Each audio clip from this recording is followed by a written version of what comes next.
انا اسف لصناع فيلم روكي الغلابه اللي نزل اعلانه من كام يوم، بس بصراحه يا جماعه انتوا مش حاسين ان في غباء في الاعلان؟ يعني انتوا مش حاسين انتوا حرقتوا الفيلم باي شكل من الاشكال؟ يعني ان بيقول لك مره واحد مستهدف لاي سبب من الاسباب، الراجل ده ضخم كده زي اللي هو محمد ممدوح تايسون، يعني جابوا له واحده تحميه من شركه امن.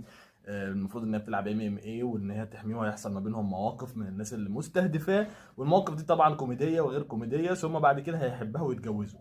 يعني كل ده ظهر في الاعلان. هل انتوا مش حاسين ان انتوا حرقتوا الفيلم؟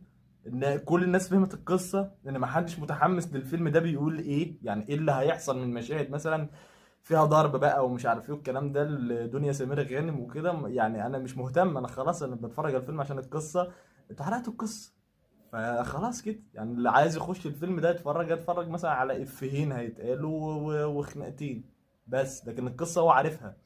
فانا بصراحه مش عارف مين اللي عمل الاعلان ده، بس هو يعني حاجه غبيه بصراحه، وانا اسف في اللفظ يعني. وبس كده. لو عجبك الفيديو ما تنساش تكتب لي كومنتس وكنت مختلف او متفق معاه في اي حاجه، وتابعني بنزل محتوى يومي عن التمثيل، وما تنساش اللايك. وسلام.